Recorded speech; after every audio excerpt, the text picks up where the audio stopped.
चंद्रशेखर आजाद की तरह, भीमा नायक की तरह, टंट्या भील की तरह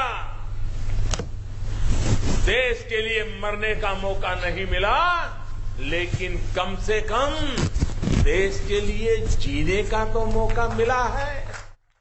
टंट्या भील आजादी की ओर ले जाने वाला एक ऐसा जननायक जिसके जीवन से हमें प्रेरणा लेना है देश के लिए जीने की। मध्य प्रदेश की धरती को गौरव प्राप्त है भारत के रॉबिन हुड के नाम से मशहूर टंट्या भील की जन्मस्थली होने का। खंडवा जिले की पंधाना तहसील के छोटे से गांव बड़ौद अहिर में वर्ष 1842 में टंट्या भील का जन्म हुआ।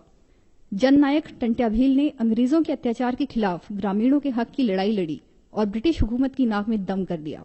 आदिवासी और ग्रामीण उन्हें टंट्या मामा कहकर पुकारने लगे। इसी गांव में टंट्या मामा ने जन्म लिया था।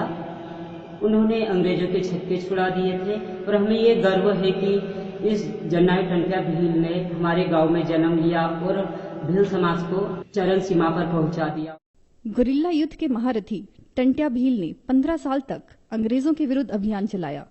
वे इतने चालाक थे कि उन्हें पकड़ने में अंग्रेजों को 7 साल लग गए। बाद में वर्ष 1889 में उन्हें राजद्रोह के आरोप में गिरफ्तार किया गया और जबलपुर जेल में फांसी दे दी गई।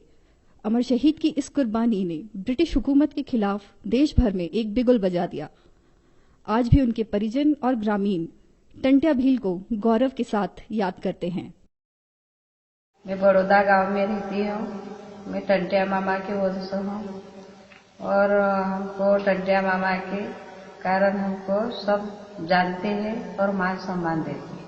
टंट्या मामा ने जो आज हमारे समाज के लिए किया है और इस देश के लिए किया है, हमें पूरे समाज को बहुत ज्यादा गर्व है उन पर और हम बहुत ज्यादा सम्मानित महसूस करते हैं अपने आप को उनके नाम के कारण और हमारे समाज में बहुत ज्यादा सम्मान आया है उनके कारण।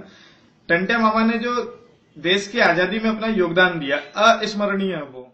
आदिवासी समुदाय में टंट्या भील महज स्वतंत्रता सेनानी नहीं बल्कि देवता के रूप में पूजे जाते हैं।